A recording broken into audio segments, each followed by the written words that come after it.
주보 앞면에 있습니다. 마태복음 18장 18절부터 22절까지 말씀 함께 읽습니다. 진실로 너희에게 이르노니 무엇이든지 너희가 땅에서 매면 하늘에서도 매일 것이요 무엇이든지 땅에서 풀면 하늘에서도 풀리리라.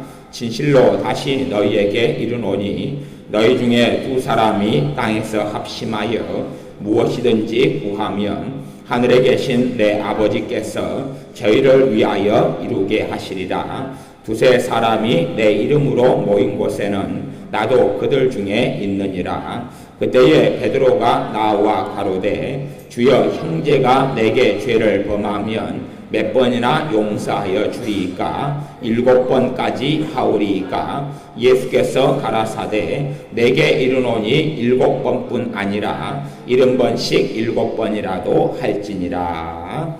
아멘. 땅에서 풀면 하늘에서 풀리리라. 땅에서 풀면 하늘에서 풀리리라.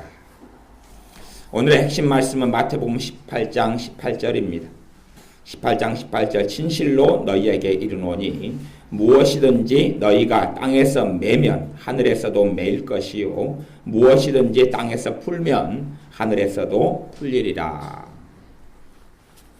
우리는 그렇게 생각합니다. 하나님께서 하늘의 복의 문을 열어주면 그 복이 그 문을 통하여 이 땅에 쏟아질 것으로 생각합니다. 그런데 우리 주님께서는 그게 아니다. 하늘의 문이 열리느냐 열리지 않느냐는 이 땅에서 달려있다라고 말씀하시는 것입니다. 우리에게 달려있다. 너희들에게 달려있다. 주님께서 정말 특별히 강조한 말씀에는 그 앞에가 진실로 그 단어를 사용했습니다. 진실로. 강조용법. 주님께서 정말로 강조한 것은, 그래서 아이들도 수업 시간에 되면 이거 꼭 중요해, 정말로 중요해 하면서 이거 시험에 낼 거야 그렇게 하는 이야기가 주님께서 하시는 이야기. 진실로 그런다는 겁니다. 이게 정말 중요한 이야기다. 영적 원리입니다. 영적 원리가 땅에서 매면은 묶으면 하늘에서 묶이고 땅에서 풀면 하늘에서 풀린다 하는 것입니다. 이게 영적 원리입니다. 우리는 가만히 감나무 밑에서 입만 벌리고 있으면서 감이 떨어져서 홍시가 떨어져 내 입속에 들어오기를 원하지만 감나무 밑에 여러분이 누워서 홍시가 떨어지기를 기다려 보십시오. 오히려 그냥 감이 있지 않은 감나무 말고 홍시가 주렁주렁 매달려 있는 감나무 거기에 누워서 누구한테 나무를 흔들어 달라 그러십시오. 홍시가 주렁주렁 매달려 있는 감나무 밑에 와상에 누워가지고 감나무를 좀 흔들어 달라고. 그러면 홍시가 떨어질 거 아닙니까? 홍시를 받아 먹으려고 누워 계셔 보십시오. 홍시가 아마 떨어질 것입니다. 잘 흔들면. 대신에 이마를 맞추고 얼굴을 맞추고 그리고 온 몸을 홍시가 떨어져서 아주 그냥 몸매가 감물로 범벅이 되고 말 것입니다. 우리가 하나님 왜 내 삶에 이렇게 풀리지 않게 하십니까? 내 삶에 하나님이 왜 좋은 걸 주지 않습니까? 그때 주님께서 하시는 말씀이 진실로 너희에게 이르노니 너희가 땅에서 묶고 매야지 하늘에서 묶고 매인다. 땅에서 문을 열어놔야 하늘의 문이 열리고 땅에서 하나님의 복이 오게 해놔야지 하늘에서 하나님의 복을 주신다라고 말씀하시는 것입니다. 꼭 그것을 여러분이 한 해 동안에 기억하셔서 하나님의 은혜와 복을 가지게 누리시기를 바랍니다. 땅에서 묶고 매는 방법이 주님께서 말씀하신 성경에 나와 있습니다. 첫 번째 방법을 말씀드리겠습니다. 그것은 19절에 있는 것이 첫 번째 방법이 되겠습니다. 영적 원리에 따라서 모든 것이 그 내용이 됩니다. 19절에는 그렇게 말씀합니다. 진실로, 여기 또 진실로가 붙어 있으면서 강조용법을 사용하시죠. 주님께서 다시 너희에게 이르노니. 진실로 다시. 그러니까 그 전에도 말씀하셨는데 너무 중요하기 때문에 다시 또 반복해서 진실로도 붙이고 반복해서 이야기하시는데 그것은 너희 중에 두 사람이 땅에서 합심하여 무엇이든지 구하면 두 사람이 땅에서 합심하여 무엇이든지 구하면 합심기도. 합심기도의 핵심은 뭐냐 하면 두 사람이 한 사람은 자기 봉산동에서 한 사람은 서교동에서 기도하는 게 아니고 핵심은 뭐냐 그러면 봉산동 서교동에서 와가지고 한 자리에 모여서 기도하는 것이 핵심입니다. 두 사람이 그냥 멀리 떨어져서 합심하여서가 아니라 한 자리에 모여서 합심했습니다. 우리가 장작이 봉산동에 하나가 불타고 있고 서교동에 하나가 불타고 있고 남산동에 하나가 불타고 있고 그렇게 대교동에 하나가 불타고 있고 골고루 따로따로 떨어져 불타면 그냥 죽을 것입니다. 오래 가지 않지요. 그러나 이 장작개비들이 모여가지고 한 군데서 불이 붙으면 심지어는 캠프파이어를 굉장히 크게 해놓으면 하늘에 소나기가 떨어져도 캠프파이어 불은 더 환하게 밝혀지는 경우들이 있습니다. 그것처럼 합심해서 기도한다는 이야기는 한 자리에 모여서 기도한다는 걸 이야기하는 것입니다. 두 사람이 합심하여 기도하면 우리는 자동적으로 하나님의 복이 오는 게 아니라 뭐 하면요? 기도하면 대신 어떤 기도요? 합심하여 가정에서 함께 믿는 가족이 있으면 좋습니다. 함께 믿는 가족이 있으면 기도 제목을 이야기해가지고 그 기도 제목을 가지고 같이 기도를 해야 되는 거죠. 같이 기도를 모여서 같이 기도를. 그래서 2012년에는 우리 교회에 방향이 몇 가지가 있는데 그 중에 하나는 중보기도를 좀 많이 하려고 그래요. 중보기도 가운데 특별히 수요일하고 금요일 날은 중보기도 하는데 시간을 좀 많이 보내려고 그럽니다. 지난주 금요일 날도 제가 말씀을 전하지 않고 함께 모여서 기도 제목을 가지고 계속 기도를 했어요. 그것처럼 올 한 해는 중보기도를 좀 많이 각 가정이나 각 개인의 건강과 사업과 일과 기도 제목을 가지고 하나님께 합심하여서 우리 교우들이 모여서 수요일하고 금요일은 중보기도하는데 시간을 많이 보내려고 그래요. 그것이 하늘 문이 열리는 비밀이거든요. 하늘의 문이 열리려면 땅에서 우리가 합심해서 기도하면 된다라고 말씀. 우리가 기도하지 않는데 하나님은 움직이지 않는다 하는 이야기입니다. 우리가 기도하지 않는데 하나님이 일하시지 않는다 하는 이야기입니다. 우리의 삶 속에 하나님이 일하시게 하고 하나님의 은혜를 베풀려 하시면 우리가 기도해야 되는데 어떤 기도요? 합심한 기도. 그래서 기도 제목을 정확한 기도 제목을 가져야지 그 기도 제목을 가지고 같이 마음을 모아서 기도할 수 있을 것입니다. 우리가 마태복음 6장 33절 말씀대로 그의 나라와 그의 의를 구하면 모든 것을 이루어 주시는 하나님의 은혜를 체험하고 누리게 됩니다. 그러나 그럼에도 그 말씀을 과도하게 너무 해석하기보다는 우리가 죄가 되지 않는 것, 하지만 우리의 삶에 정말 필요한 것, 그것은 하나님의 뜻이냐 아니냐를 물을 이유나 필요가 없습니다. 내 삶에 정말 필요한 것, 그것은 하나님의 뜻을 묻는 게 아니라 하나님의 뜻이라고 성경에 나와 있습니다. 너희는 내게 구하라 그리하면 열방을 유업으로 주리니 우리의 삶의 지경이 넓어지도록 기도하는 것은 당연한 일입니다. 우리의 삶의 필요가 채워지며 경제적인 하나님의 도움이 있기를 기도하는 것은 문제가 아니라 이것은 당연하게 신자인 우리가 하나님 아버지께 구하여서 받아야 될 것입니다. 그러니 여러분들이 기도 제목을 가지고 합심하여 기도를 해야 됩니다. 특별히 어린 자녀를 두고 있어도 자녀들에게 기도 제목을 이야기해서 함께 모여서 기도를 해야 됩니다. 기도 생활은 함께 모여 기도할 때 기도 생활을 배우게 됩니다. 우리가 혼자 기도할 때는 기도 생활을 못 배우게 되는 것이 기도 생활에 가장 중심되는 것은 기도 제목을 가지고 반복적으로 기도하시라 그렇게 이야기했습니다. 기도 제목을 한 가지 기도 제목을 가지고 반복적으로 그 기도 제목의 울타리 그 테두리 안에서 한 가지 제목을 가지고 반복적으로 기도하시라 그렇게 이야기했습니다. 우리가 경제적인 생활에 하나님의 도우심이 필요하면 하나님 내 손으로 하는 일에 하나님 도와주소서.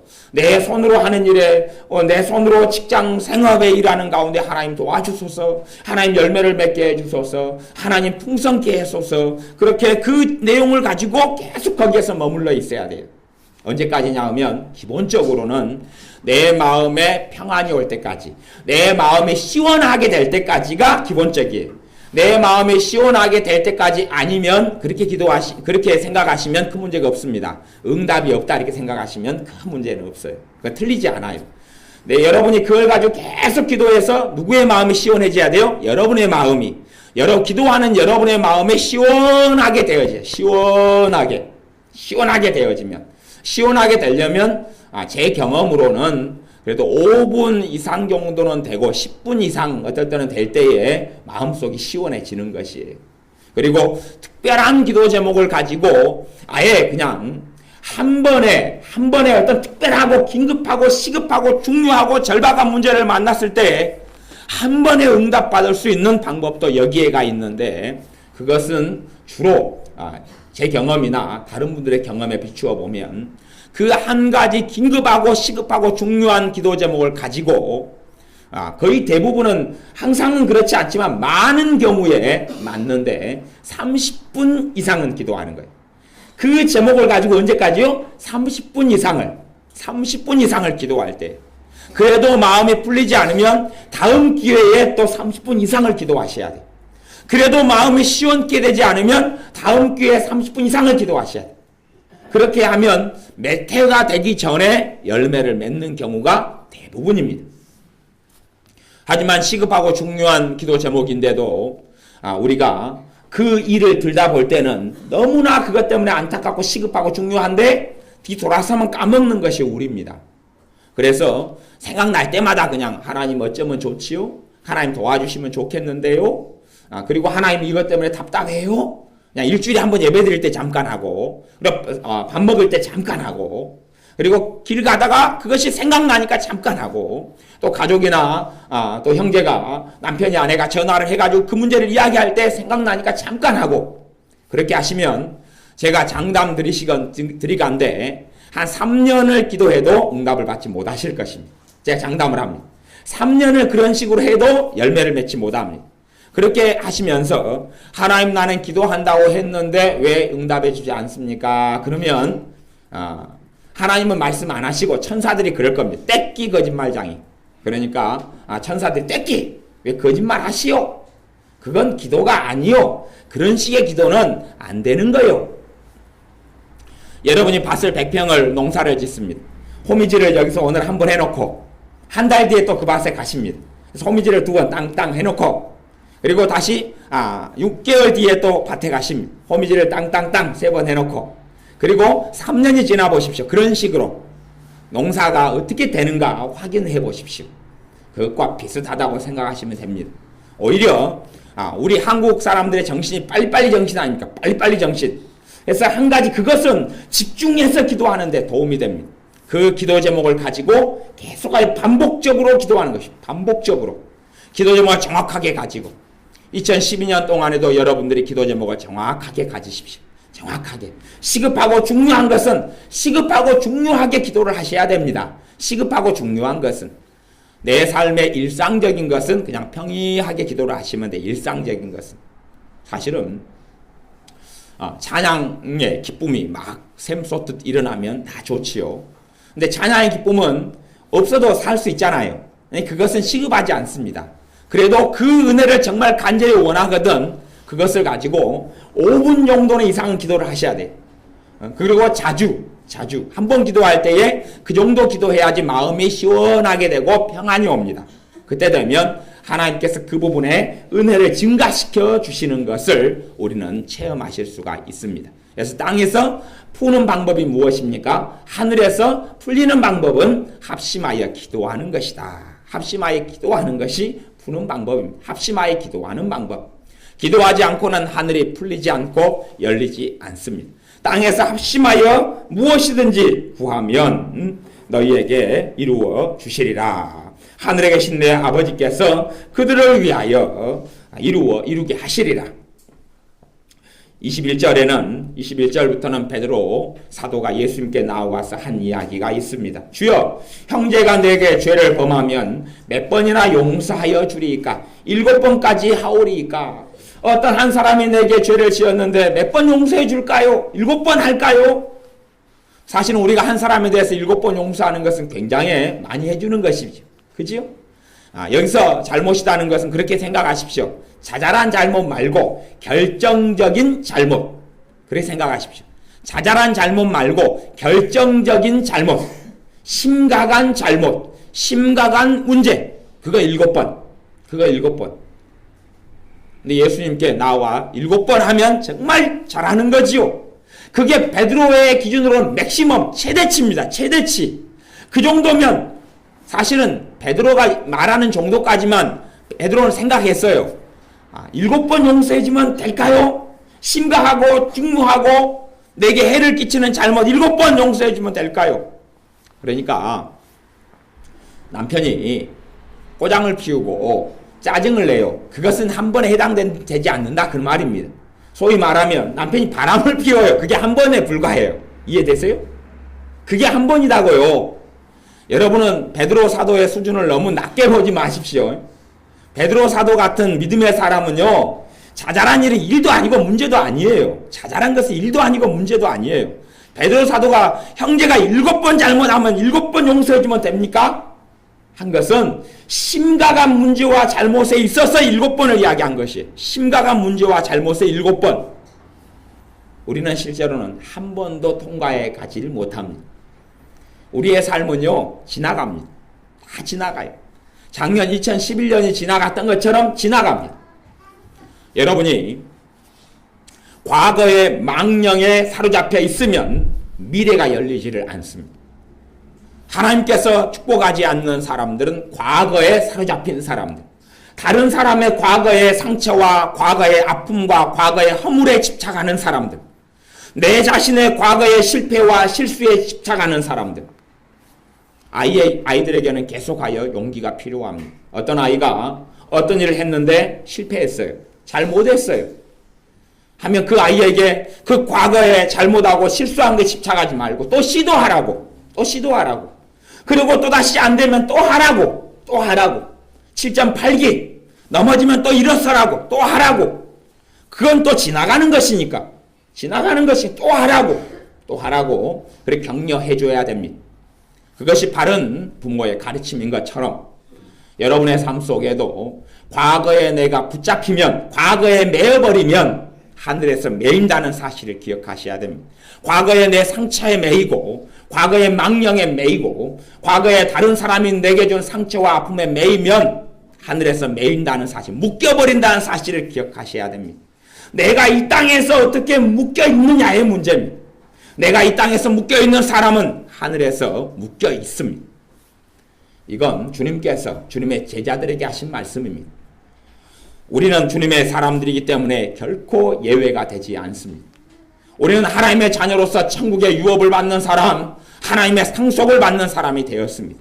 그래서 이 땅에서는 하나님의 법과 하나님의 말씀 속에서 우리는 살아가게 됩니다. 말씀 안에서 이루어지는 것을 보고 살아갑니다. 과거의 망령에 매여 있는 사람들, 다른 사람의 실수와 실패와 상처 준 것에 매여 있는 것이 많으면 많을수록 하늘에서 매여 있다. 제가 정직하게 하는 이야기입니다. 제가 2012년 신년이 되었으니까 여러분에게 아무리 상처가 많아도 올해는 그 상처가 다 치유될 것입니다. 그러면 여러분이 아멘 하기가 좋을 것입니다. 여러분이 작년에 안 풀렸던 일이 올해는 하나님께서 다 풀리게 해주실 겁니다. 그러면 좋은데 저는 그러면 진리를 이야기하는 것이 아니게 됩니다. 한쪽 부분만 너무 확대해가지고 치우쳐서 말씀을 전하는 것이 될 테니까 있는 그대로 말씀을 전하는 것이 잠깐의 위로가 아니라 진짜 위로가, 진짜 은혜가 될 줄로 믿습니다. 여러분이 과거에 묶이고 매였던 것들을 하나씩 풀면 하늘에서 매이고 묶였던 것이 풀려나기 시작합니다. 그래서 여러분이 특별히 첫째는 가족 간의 관계 속에서 매이고 묶인 것을 푸셔야 됩니다. 가족 간의 관계 속에서 매이고 묶인 것. 어떤 사람과 나는 안 맞을 수도 있습니다. 안 맞아요. 안 맞아서 만나면 아웅다웅하고 싸울 수가 있어요. 그러면 좀 덜 만나는 게 필요하겠죠. 그럼에도 불구하고 성격이 안 맞으니까. 하지만 그 사람에 대해서 내가 마음에 매이고 맺힌 것, 그것은 풀어야 됩니다. 어떤 사람을 제가 보면 자주 매여버린 사람이 있어요. 자주 서운해가지고 그냥 어쩔 줄 모르는 사람이 있어요. 그러면 제가 이렇게 보면 제가 진짜로 좀 정확하게 제가 이야기합니다. 제가 보면 엊그저까지는 이분이 은혜가 좀 충만한 분이셨는데 이상하네. 2, 3일 뒤에 나타났는데 마귀에게 씌어 있어요. 자기는 마귀에게 씌운지는 몰라요. 근데 제가 보면 마귀에게 씌어 있어요. 또 이분 또 누구한테 서운하셨구나. 마귀한테 확 씌어 있어요. 그래서 아이고, 이 또 어떻게 하면 좋노. 며칠 뒤에 또 만나면 또 괜찮아졌어요. 그러다가 또 한 2주 있다가 또 마귀에게 확 씌었어요.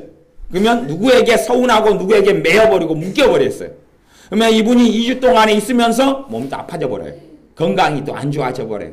이런 일이 반복되는 사람이 있습니다. 근데 어떤 분은 그 부분보다 더 서운한 일도 있고 더 힘든 일이 있는데도 불구하고 그렇게 마음이 답답해지거나 매이거나 아니면 제가 마귀에게 쉬었다는 이야기는 정직하게 하는 이야기입니다. 마귀 역사가 그 사람의 생각과 마음을 이제 덮어버리는 것을 이야기해요. 근데 그렇게 안 되는 사람들도 있어요. 여러분은 이 땅에서 매이지 않도록 하셔야 됩니다. 그럴 때에 이 땅에 있는 매인 것을 풀 때에 하늘에서 풀려나게 됩니다. 베드로 사도가 7번 하오리까 7번 중대한 것을 7번 그러면 예수님의 제자로서 합당한 거라고 생각했어요. 7번이면 그래도 예수님의 제자의 기준으로서는 최고치. 예수님의 제자 12명이 서로 시기하고 질투하는 게 곳곳에 있었어요. 그렇기 때문에 서로 주님께 잘 보이려고 했던 인간적인 한계가 있었어요. 예수님의 제자로서 베드로 사도가 다른 제자 앞에서 이야기하는데 다른 제자가 못할 수준을 가지고 이야기해야지요. 예수님께도 주님, 나는 주님이 죽는데도 나도 같이 죽겠습니다. 그런 사람이 베드로 사도예요. 그냥 자신감이 충만한 사람이 7번까지 용서하면 되지요. 그러니까 다른 제자들이 볼 때는 어떻게 생각해? 주눅이 들 정도예요. 와, 나는 맥시멈 최대치가 3번인데 저 사람은 7번이다네. 이야, 베드로 다리 굽다. 베드로 그냥 하여튼 나는 뱁새인데 베드로는 황새구나 할 정도를 제시했다. 그런 말이에요. 중대한 잘못, 중대한 실수. 실제로 우리는 형제 간의 관계가 틀어져 버리는 것도 형제의 한 번의 실수로 관계가 틀어지는 경우가 많아요. 한 번의 실수도 아니 아이가 그런 거예요. 형제가 나한테 보증서 달라 그랬어요. 근데 말씀에는 보증서지 말라 그랬습니다. 그러니까 보증서는 경우는 여러분이 도와주고 그냥 보증이 다 끝난 다음에 여러분이 보증 선 것이 여러분이 잘못돼 가지고 여러분 집도 날아가고 아파트도 날아갈 정도의 것을 여러분이 그냥 마음에 작정하신 가운데 하셔야 돼요. 그건 어쩔 수 없어요. 왜냐하면 보증을 서는 경우는 하나님이 절대 안 도와준다 그랬어요.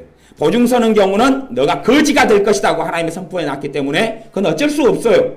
그러니까 보증을 잘못 선 것 가지고 여러분이 기도해 보셔야 그것은 회복이 안 됩니다. 그것은 10년, 20년, 30년 고생을 하게 됩니다. 그렇기 때문에 보증을 설 때에 차라리 보증 서는 것보다 여러분이 빚을 내서라도 현재에 낼 수 있는 정말 내 사랑하는 가족이 형제라면 최대치의 빚을 내가지고 그냥 현찰을 주셔야 됩니다. 보증을 아무 문제 안 생기니까 5천만 원짜리 보증을 서는 것보다 차라리 돈이 없는데 500만 원을 빚내가지고 그냥 주시라 그 말이에요.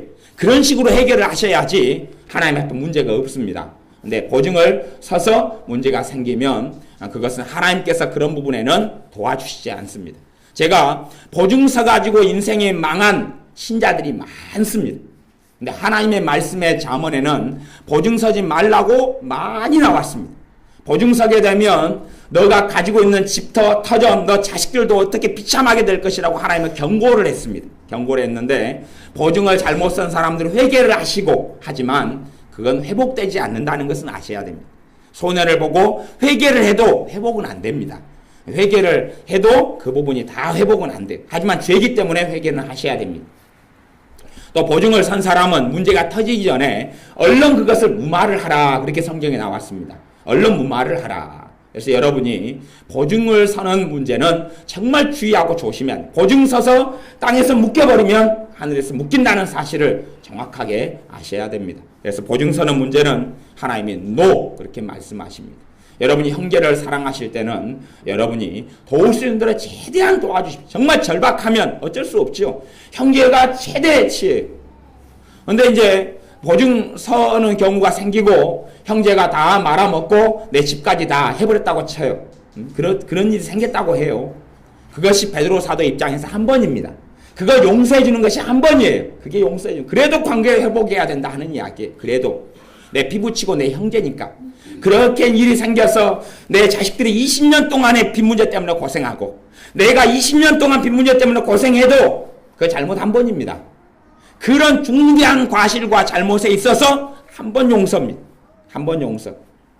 이제 형제가 아니고 타인이고 정말 상종하지 못할 사람들도 있어요. 살다 보면 못된 사람들, 악한 사람들도 있어요. 그런 사람은 관계 회복까지는 하면 안 됩니다. 깡패하고 관계 회복하면 여러분한테 돈 뺏으러 옵니다. 그지요? 깡패하고 관계 회복하면 걔네들이 나한테 하는 것은 협박하는 것이에요. 깡패를 모르는 사람은, 조폭을 모르는 사람은 조폭의 피해를 입지 않습니다. 조폭이 나를 모르니까 돈을 달라 그럴 일도 없고 연락할 일도 없습니다. 그래서 악인들과 관계는 끊어야 돼요. 정말 못된 사람들이 있어요.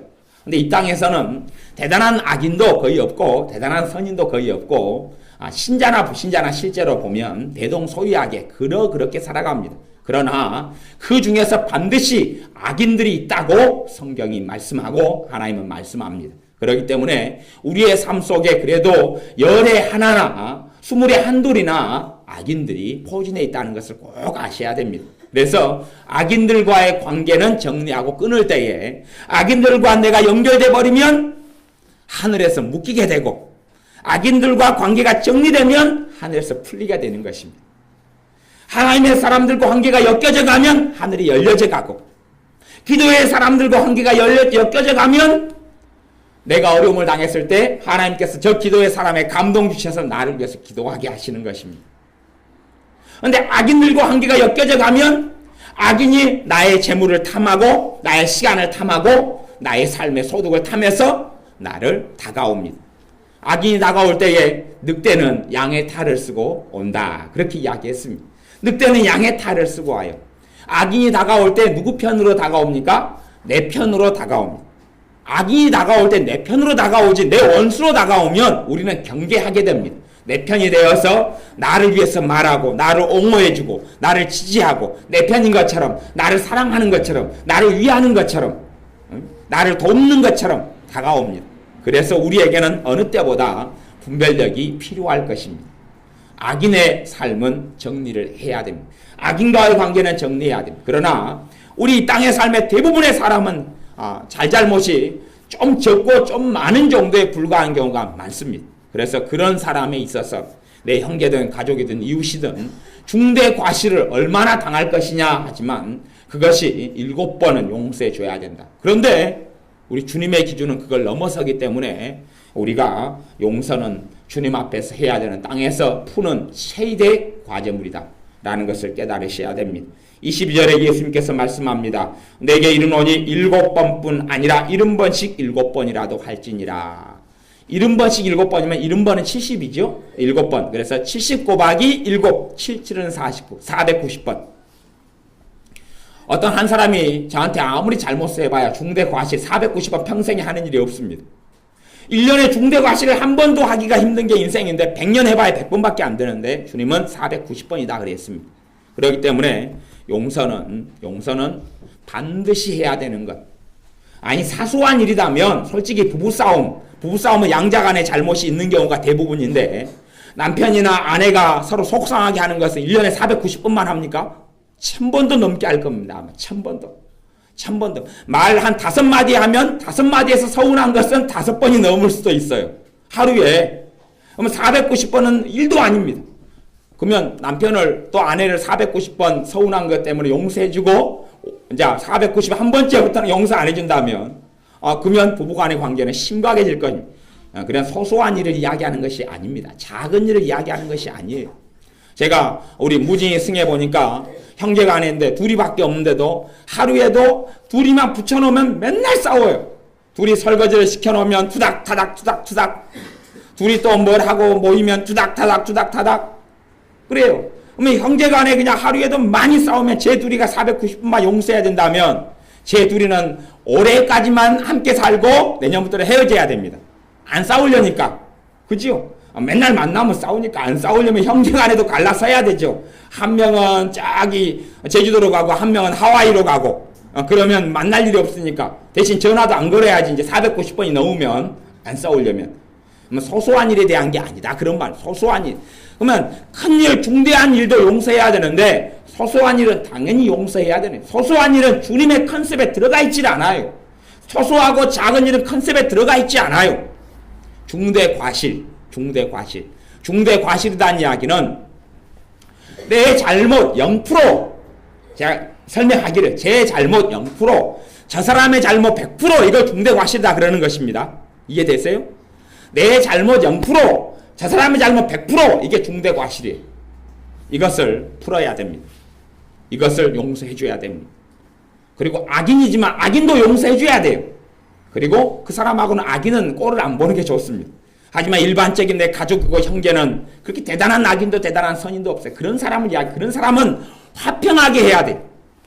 여러분이 화평한 사람이 되십시오. 그것이 땅에서 푸는 길입니다. 여러분이 있기 때문에 서로 다툼이 일어나기보다는 화해가 일어나는 사람이 되셔야 됩니다.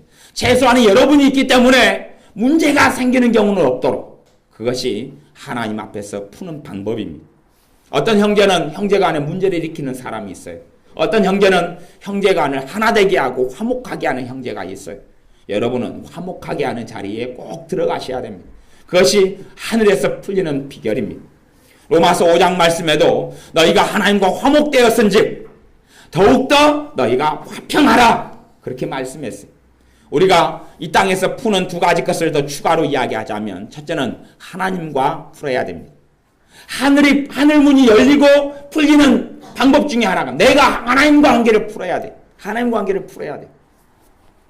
사람들을 관찰해 보면 저 사람이 하나님의 큰 은혜 속에 살아갈런지 하나님의 큰 복 속에 살아갈런지 그렇지 않을런지는 보면 대강 알 수가 있습니다. 어떻게 아냐 그러면 저 사람이 예수를 믿어서 행복하고 기쁘면 저 사람 인생에 복이 있는 걸 알게 돼. 아, 좋은 일들이 생기겠구나.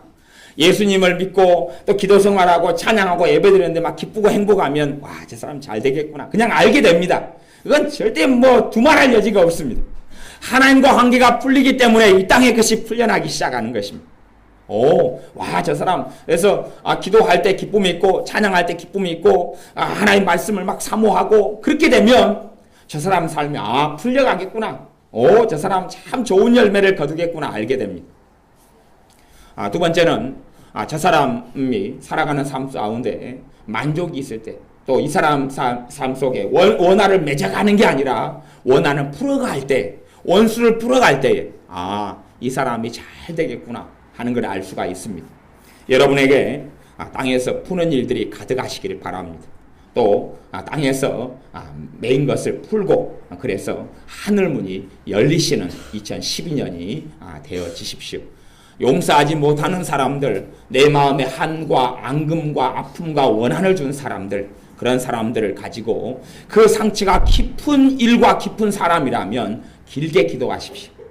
내가 그 사람 용서하고 축복하는 기도를 길게 하십시오.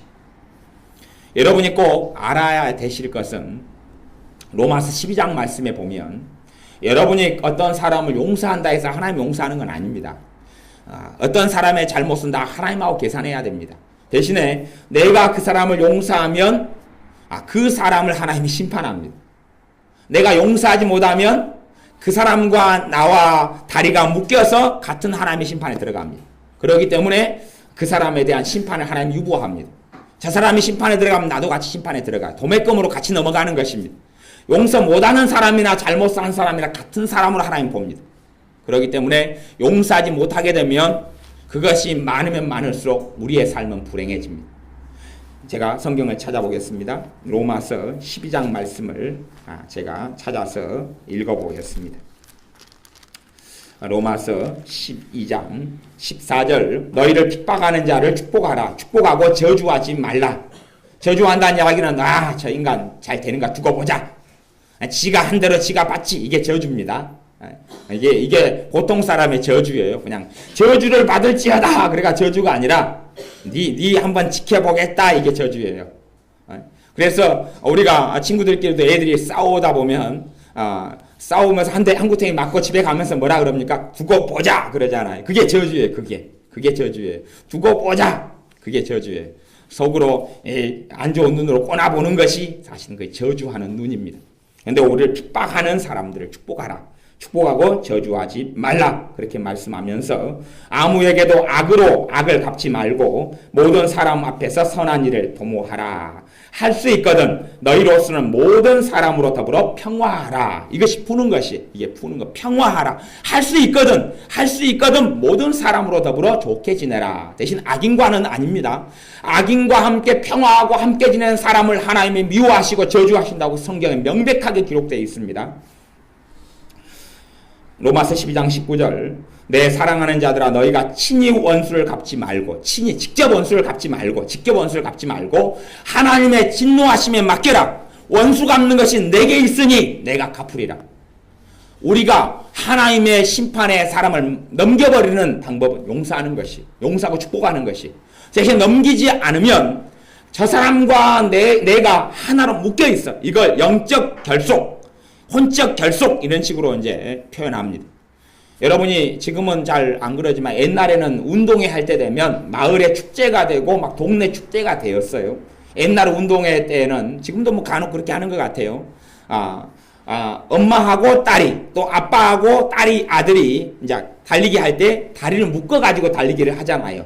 둘이 다리를 묶어서 달리기 할 때는 중요한 것이 호흡을 잘 맞춰야 됩니다. 왼발 오른발 왼발 오른발 하나 둘 해야 됩니다. 근데 발이 안 맞으면 한 사람이 자빠지면 다른 사람도 자빠집니다.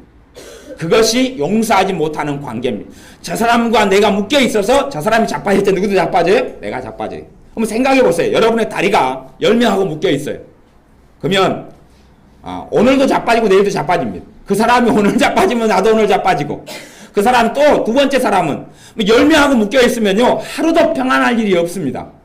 왜냐하면 일주일은 7일밖에 안 되는데 10명이 자빠지니까 하루는 2번 자빠지고 하루는 한 번 자빠질 거 아닙니까? 아니면 한 30명하고 원한을 맺으면 30일 한 달 내내 평안할 일이 없습니다. 한 달 내내 한 사람이 한 번 이상, 하루에 한 번 이상 자빠지면 나도 다 자빠지는 것이. 우리 하나님께서는 용서하는 것은 내가 용서할 때 하나님 용서하는 건 아니에요. 죄는 그냥 죄예요. 죄는 죄예요. 봐보세요. 여러분을 누가 주먹으로 여러분의 모르는 사람이 눈을 때려서 눈탱이를 밤탱이로 했습니다. 마침 경찰이 보고 그것을 그 사람을 체포해 갔어요. 폭력죄로. 그러면 여러분이 용서한다 그래서 그 사람의 폭력이라는 죄가 없어지는 건 아니에요. 그리고 심지어는 단지 그런 것은 내가 용서해주는 끝날 수 있지만 심각한 범죄에 있어서는 어떤 사람이 강도를 했어요. 아니면 살인죄를 저질렀어요. 그럴 때에 그 피해자나 피해자의 가족들은 내가 용서한다 해서 형사나 국가의 법으로 그 사람이 살인죄를 지었는데 용서받지는 못합니다. 용서해줘도 그 사람은 재판을 받고 징역살이를 하고 그 다음에 심각한 국가의 처벌을 받아야 됩니다. 그것과 똑같습니다. 그것과 똑같이 우리가 어떤 사람의 죄를 용서한다 해서 하나님 용서하시는 게 아닙니다. 대신에 내가 용서하고 내가 축복하고 내려놓는 것은 하나님께 맡겨드리는 것인데 하나님께서 그 사람을 심판하시게 됩니다. 내 가족을 심판하시게 되면 내 가족에 대한 심판의 결과로는 가족이 하나님께 나중에 돌아오게 되는 것이, 타인을 심판하는 것은 돌아오는 것과 상관없이 저 사람이 내게 행한 것으로 하나님께서 받게 되는 것이, 대신에 내가 놓아주고 풀어주기 때문에 내 삶은 풀려나게 되는 것입니다. 신자들의 삶이 꼬여가는 사람들을 보면 특징이 있어요. 특징. 해가 지나가도 하나님의 은혜 속에 못 살아가는 사람의 특징. 용서하지 못한다 하는 것이. 그리고 해가 지나갈수록 미워하고 원한을 뿜는 사람이 많다 하는 것이. 그렇기 때문에 용서의 문제는 여러분이 정말 작심하고 결심하고 이빨을 다물고 해야 됩니다. 작심하고 결심하고 이를 악물고 작정해서 해야 되는 게 용서입니다. 용서 문제만 많이 풀고 해도 하늘 문이 열리는 것입니다. 내가 땅에서 매이고 묶인 가장 중요한 건 원한을 갖는 것이, 원한을 갖는 것. 그것을 풀면 하늘에서 문이 열리게 되는 것입니다. 내 원수가 줄이거든 먹이고 목마르거든 마시우라. 정말 하기 어려운 이야기죠. 못된 사람 나타났는데 커피 한잔 하세요. 그리고 따라주기가 얼마나 힘듭니까. 근데 그렇게 해라 그러는 것이. 그렇게 해라. 여름에 저 못된 인간이 나타나. 직장 상사에 진짜 꼴보기 싫은 인간이에요. 시원한 냉수 갖다가 물 한 잔 드세요. 힘드시죠? 힘드시죠 부장님? 그리고 한 잔 따라주는 거예요. 이걸 하나님이 하라 그러는 것이. 그렇게 할 때 내 마음의 것들이 정리를 하나님이 해주셔요. 내 마음의 감정이라는 것은 사실은 내 힘으로 정리 못 되는 게 너무 많아요. 하지만 하나님께서 말씀하시는 용서는 결단이고 믿음을 이야기하는 것이 감정을 이야기하는 게 아니에요. 감정은 말을 안 들을 때가 굉장히 많아요. 이 감정은 내버려 두고 하나님 앞에서 믿음의 고백으로 결단과 결심으로 또한 기도로 용서하고 축복하는 일을 할 때에 그리고 우리가 원수에 대해서 해코지라는 걸 멈추고 해코지라고 원수에 대해서 안 좋은 마음을 품는 것을 멈추고 그리고 안 좋은 사람 나를 힘들게 해서 나타나면 웃어주고 반갑습니다. 잘 2012년에 복 많이 받으십시오. 그렇게 해주고 그리고 문자로도 얼마 좋아요. 요즘에는 문자가 핸드폰이 있고 문자가 있으니까 참 좋아요. 얼굴 대면해서 이야기하면 말 못하잖아요. 그잖아요. 말 못하고 너무 힘들어요. 문자로는 지금까지 우리 사이가 안 좋았던 거 다 풀고 2012년에는 하는 일마다 다 잘 되시기를 바랍니다. 그리고 문자를 딱 보내면 하나님 보시기에 너 그 정도 됐다. 그러는 거예요. 그 정도면 됐다. 잘했다. 그렇게 하는 거예요. 그러니까 그런 것을 우리가 할 때에 하늘의 문이 열리는 거예요. 하나님의 법은 땅에서 풀면 하늘에서 풀리리라. 땅에서 열면 하늘에서 열리리라. 땅에서 묶어놓으면 하늘에서 묶이리라. 말씀하시니 여러분들이 원한을 내가 용서해준다 해서 하나님이 용서해 주는 게 아니에요. 아니니까 대신 여러분이 같이 자빠지는 것에서 나는 안 자빠진다는 이야기. 안 자빠지고 하나님 보시기에 너가 바른 사람이다. 너가 올바르게 했다. 너가 정당하다. 여러분의 자녀가 말을 잘 들으면 부모로서 마음이 흡족하잖아요. 그래서 용돈을 주죠. 그래서 제가 어제 우리 은혜하고 인선이가 재밌게 연극을 잘 개그를 해줘서 제가 5,000원씩 줬어요. 5,000원 잡고 재밌다. 너무 재밌다. 더 잘해주라. 그랬어요. 이게 여러분의 자녀들이 그럴 때 여러분이 흡족하고 용돈도 주고 하는 것처럼 하나님도 마찬가지라는 것을 아셔야 됩니다. 하나님의 형상을 따라 우리가 만들어졌기 때문에 하나님이 생각하시는 것을 우리도 약간이지만 우리의 마음 가운데 양심 가운데 품고 있어요. 그래서 우리가 하나님 앞에 정당하고 바르게 이렇게 살아갈 때에 이 땅의 삶 속에 하나님 주시는 윤택함이 있고 무엇보다 마음의 만족과 행복이 있고 삶에 여러분의 어려울 때에 하나님께 도움의 손길을 뻗치고 기도할 때에 하나님께서 응답하시며 열매를 맺게 해주시는 것입니다. 기도하겠습니다. 아버지 하나님, 우리는 하늘에서 열려서 땅에서 그 열린 수확을 거두기를 바라지만 오히려 전능하신 아버지 하나님께서는 땅에서 너가 묶인 것을 풀어놓으면 하늘에서 묶인 것이 풀려지리라 말씀하시오매 우리에게 용서할 사람들을 생각나게 하여 주옵소서. 또한 기도 제목을 가지고 우리가 합심하여 기도하여 하늘의 문이 열리는 것을 누리고 체험하는 2012년이 되게 하여 주옵소서. 예수님의 이름으로 기도하옵나이다. 아멘.